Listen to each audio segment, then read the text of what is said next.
Good afternoon, students. Let us discuss dynamic memory allocation. One or two codes we will see which are related to dynamic memory allocation. So basically, the memory which is allocated at a runtime, you can say that whenever we are allocating a memory at a runtime, then we can say it is called dynamic memory allocation. Means during the execution of a program, whenever we allocate a memory to our variables, okay, then suppose I'm having integer a, and generally I'm allocating a memory that is integer a equals to 10 if I'm defining it, and if this basically gives, yeah, assigns a memory at a compile time. But if I want to allocate a memory at a runtime, then I have to use this dynamic memory allocation. So he'll allocate some memory from the heap, okay, that is nothing but an empty area from the memory. So if I'm having a memory like this, and this much portion, okay, whatever I have mentioned on the screen, that portion is, for example, empty, then this heap, that is an empty area, and from there the memory is allocated to you, okay. Memory can be accessed only through the pointers. That's why we are defining, whenever we declare a pointer which is related to dynamic memory allocation, then we declare a pointer always. So when the DMA is needed, so it is used when the number of variables are not known in advance, because we don't know that what is the number of variables, yeah, what is the size of variables in advance, okay, and if there are larger in size, then that time we require this dynamic memory allocation. Memory can be allocated at any time, but and can be released at any time during the runtime. Okay, so this is the basic need for dynamic memory allocation, where we are trying to allocate a memory at a runtime when the number of variables are not known in advance or they are larger in size, and we allocate a memory from the heap. Okay, that is nothing but the empty area from the memory. So there are two functions which we will deal with. One is called malloc and second one is calloc. Malloc is basically used to allocate a fixed amount of memory during the execution of a program. Okay, so whatever the size is defined by us in bytes, so that much number of memories would be allocated from the heap, okay, with the help of pointer. If that memory, means we are trying to allocate a memory with the help of malloc, and if that memory is free, then it will return the pointer of that free memory. For example, this is our memory and this much is, for example, 2 bytes, and we require 2 bytes, okay, this memory is free. Then whenever I'm running this code for malloc, the pointer of this, for example, the pointer's name is fp, then this pointer will be returned whenever I'm executing malloc, and if this memory is not available, then it will return null. Allocated memory space may not be contiguous. One more thing is there, may not be contiguous. It means that this is a memory, for example, I require 4 byte, so 2 byte is free here and 2 byte is free at the bottom. So the allocated memory is not contiguous, need not to be contiguous, means you can be allocated 2 bytes at this position and 2 bytes at this position. So each block contains a size and pointer to the next block and the space itself. The blocks are kept in the ascending order of storage address, and the last block points to the first.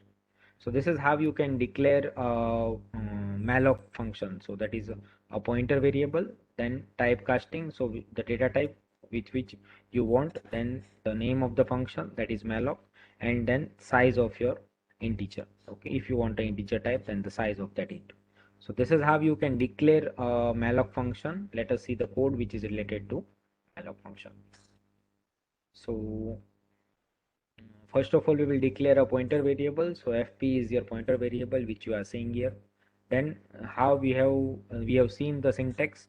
So in syntax, this is your pointer variable. This is a typecast, that is an integer star. Then malloc is the function's name with the help of which we will be able to assign the memory dynamically.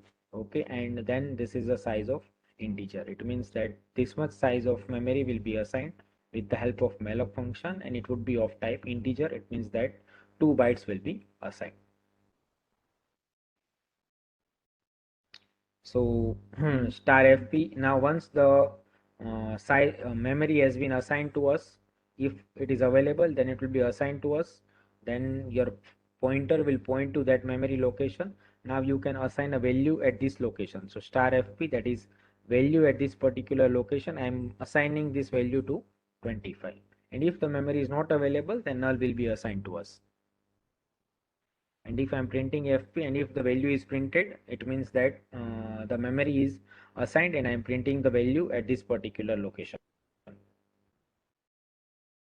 And free fp will free the memory. Free fp will free the memory of whatever that is been assigned from the heap. Okay, so this is how you can execute a malloc function. Similarly, calloc. So calloc is used to allocate a block of memory during the execution of a program. Okay, so there we were assigning, for example, 4 bytes are away, 4 bytes we want, then 2 bytes are assigned from this place, 2 bytes are assigned from this place. Okay, but if you want a blocks of memory, then how we can assign? We can do it with the help of calloc. Okay, one argument is extra, that is number of blocks we need to specify. Okay, that from the memory we want this much number of blocks. And one more thing is extra for calloc is that memory is initialized to 0. So this is how the syntax goes. That is, for example, integer n equals to 20, and if you want to assign this, then you can assign like this. Only one change is there, that is number of blocks. Here you are having typecasting, then you have a calloc, then number of blocks, okay, and then a size of block. So integer, this is the same as malloc. Here we are using calloc. N is number of blocks, how many number of blocks you want of this particular size. Okay, if I want 3 blocks, then I can assign 3, and the size of integer, that is nothing but 2 bytes. Means for example, अगर आपको 3 integer values, if you want 3 integer blocks, okay, then something like this. Suppose you want 3 blocks and each of size 2 bytes, then you can assign 3 comma size of int. So these 3 blocks will be assigned to you based on the size of your integer block. So first value के अंदर I can add 10, second के अंदर I can add 2, third के अंदर I can add 15. So this much blocks of memory can be assigned like this. So the syntax and this will be same, only one thing will be extra, that how many number of blocks you want. Star fp, how many numbers. So if we are here, we are scanning the value of that calloc function, that is number of blocks. Then this is calloc, so this will have only one variable extra, which is n, where n will specify the number of blocks of size int. Okay, so as I said, if you have assigned 3, then 3 blocks will be assigned. If you assign 4, then 4 blocks will be assigned.